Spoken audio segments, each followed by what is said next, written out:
Bapak Ibu Saudara pendengar setia BSJD dimanapun pada saat ini, Shalom. Untuk mengawali aktivitas kita pada pagi hari ini, saya mengajak kita merenungkan firman Tuhan yang didasari di dalam surat Efesus, pasal yang ke-6, ayat yang pertama hingga ayat yang ke-9, yang demikian bunyi firman Tuhan dengan perikop, taat dan kasih. Hai anak-anak, taatilah orang tuamu di dalam Tuhan, karena haruslah demikian.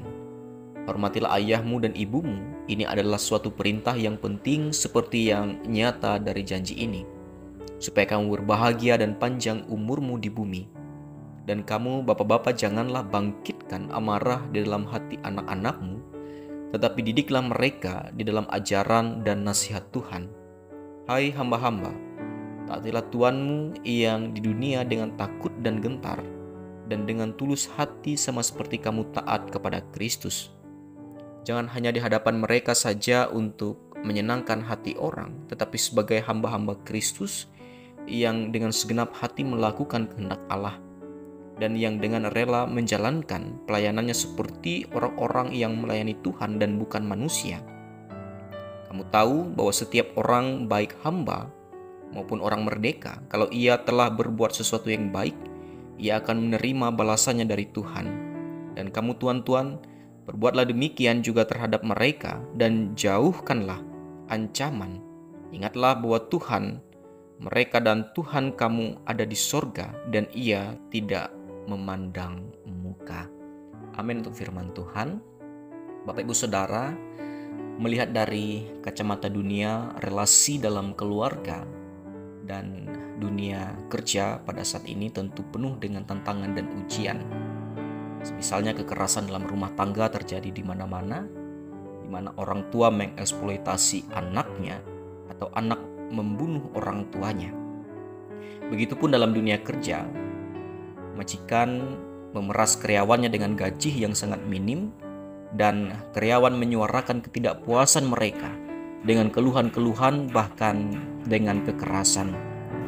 Bapak Ibu Saudara, kondisi yang demikian juga terjadi pada zaman Paulus, di mana ada istilah patria potesta atau kuasa mutlak yang dimiliki ayah atas keluarga dan anak-anaknya. Dan kuasa mutlak itu juga dimiliki Tuhan atas hamba-hambanya. Dalam dunia yang demikian, Paulus menasihati jemaat Efesus untuk bagaimana memperhatikan keharmonisan dalam hubungan anak dan orang tua, serta tuan dan hamba.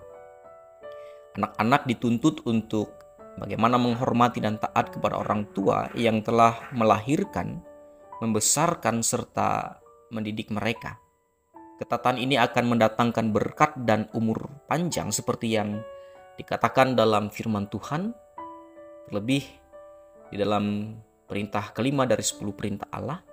Sebaliknya, orang tua tidak boleh membangkitkan amarah anak melalui perkataan, perbuatan yang kasar, menghina, meremehkan, menindas atau melecehkan mereka.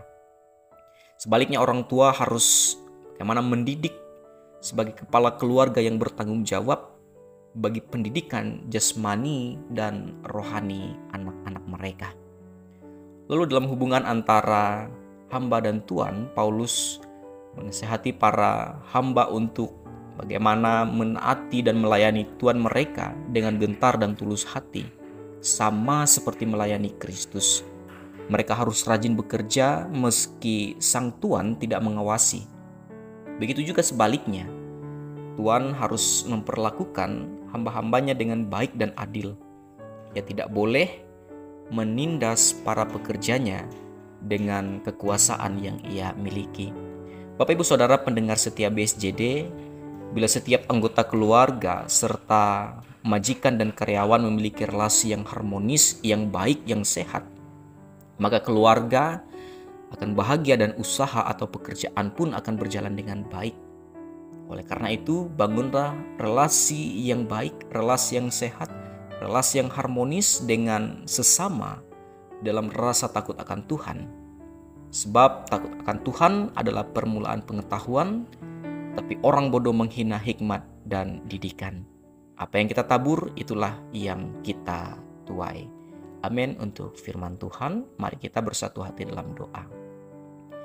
Bapa yang kami agungkan di dalam Kristus Yesus Tuhan kami, terima kasih untuk firman yang mengingatkan kepada kami agar terus memelihara keharmonisan dalam Tuhan.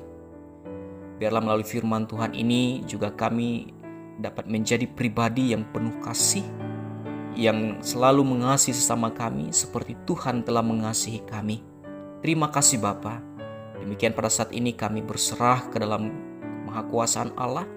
Engkau yang akan menjaga, melindungi, dan memberkati kami, baik hari ini, esok, dan seterusnya. Amin.